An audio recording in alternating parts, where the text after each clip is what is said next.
You're welcome to Daily Bread. This is Joshua Jeremiah, your host. It's a great honor and a great privilege sharing God's word with you. We don't take it for granted. We give God all the praise and glory for this opportunity. And we thank God for you and for your family and your loved ones for taking the time to watch this and to share these with as many as you know. Please continue to do that. Help us spread these everywhere. And that way it can get to the ends of the earth, blessing, impacting, and transforming the lives of many to the glory of God in Jesus' mighty name. When you don't know, you lose big time. When you don't know, you lose big time. Hosea 4 verse 6 says, my people are destroyed for lack of knowledge. Let's read it. Hosea 4 verse 4 to 6. Let no man contend or rebuke another, for your people are like those who contend with the priest. Therefore you shall stumble in the day. The prophets also shall stumble with you in the night, and I will destroy your mother. Verse 6, my people are destroyed for lack of knowledge. When you don't know, you lose. My people are destroyed for lack of knowledge. Because you have rejected knowledge, I also will reject you from being priest for me. Because you have forgotten the law of your God, I will also forget your children. Take note, he said, because you have rejected knowledge. My people are destroyed for lack of knowledge. Because you have rejected knowledge, I also will reject you from being priest for me. Someone may say, well, I've never rejected the knowledge of God and forgotten his law. But God begs to differ. Jeremiah 6 verse 19. Hear, O earth, behold, I will certainly bring calamity on these people, the fruit of their thoughts, because they've not heeded my words nor my law, but rejected it. So hear me well.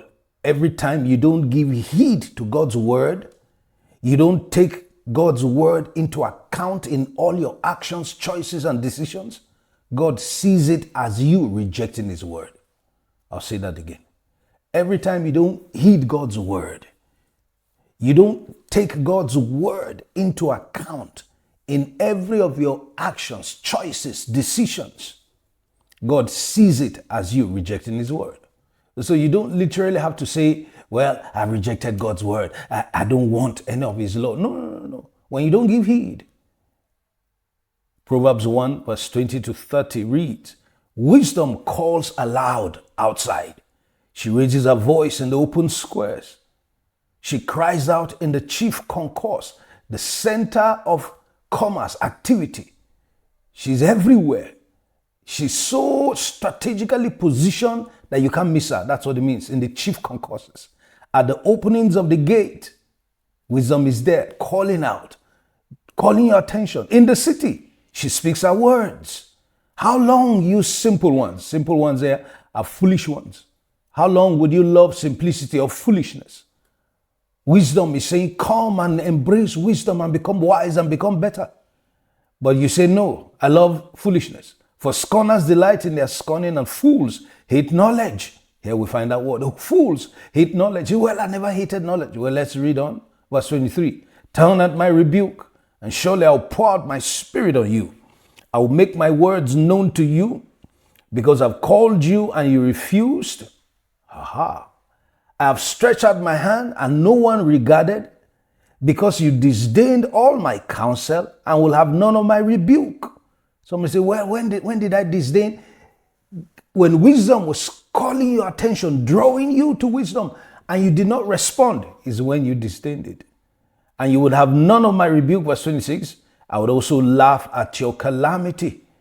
I will mock when your terror comes. When your terror comes like a storm, and your destruction comes like a whirlwind, when distress and anguish come upon you, then they will call upon me, but I will not answer. They will seek me diligently, but they will not find me. Hear me well. Seek him while he may be found, because there comes a time where he will not be found. He said, but then they will call on me, verse 28, but I will not answer. They will seek me diligently, but they will not find me. Why? Verse 29, because they hated knowledge and did not choose the fear of the Lord. So they would have none of my counsel and despise my rebuke. They hated knowledge. You say, how? they did not respond to God's counsel and despise every of his correction, rebuke. So that's how. Hear me well. You can't afford not to know. He said, my people are destroyed for lack of knowledge. You can't afford not to know. Not to know is to walk in darkness with your two eyes wide open. Romans 8 verse 28 reads, and we know that all things work together for good for those who love God, to those who are the called according to his purpose. We know. And so when you don't know, you lose. If you don't know what God is doing, you lose. If you don't know what God has provided for you, you lose. If you don't know who you are and what Christ has done for you on the cross, you lose. Satan will take advantage of your ignorance and exploit you. God would ensure that everything at the end of the day works out his counsel and purpose in your life. But you must operate with this understanding every inch of the journey. What understanding? You must know. He said, for we know all things work together for good to those who love God. You must know that God means you well. Everything, God will use everything, turn everything around for your good, including what was meant for evil. God will turn around and mean good for you and turn it around and brings out the good of his purpose. I like you to take note. The price for not knowing is too grievous. The price for not knowing what to do, how to go about doing what is demanded of you by God, and the strategy for accomplishing it is too great a price to pay. Not to know is too great a price to pay. You know, like in law, they will tell you ignorance of the law is not an excuse for breaking the law. You can't stand before a judge and complain, I didn't know there was a law. No, it's not an excuse. You have broken the law. You must pay for it. Not to know who you are, what is yours, and how to enjoy them is not good at all. Psalms 49 verse 20, the New King James reads, a man who is in honor yet does not understand is like the beast that perish. When you don't understand the purpose of your life, your position, why you were given what you've been given, you definitely will not accomplish what was in the mind of he who gave it to you in the first place. And there is no difference between you and the beast that perish. Proverbs 49 verse 20 says, a man who is in honor yet does not understand why he's in honor is like the beasts that perish. The Amplified reads, a man who is held in honor and understands not is like the beast that perishes. The NIV reads, a man who has riches without understanding is like the beast that perishes. So when you don't understand why you have what you have, why you are where you are, why God has brought you where, what God is doing in you and why he's doing what he's doing, you're like the beast in the field that perishes.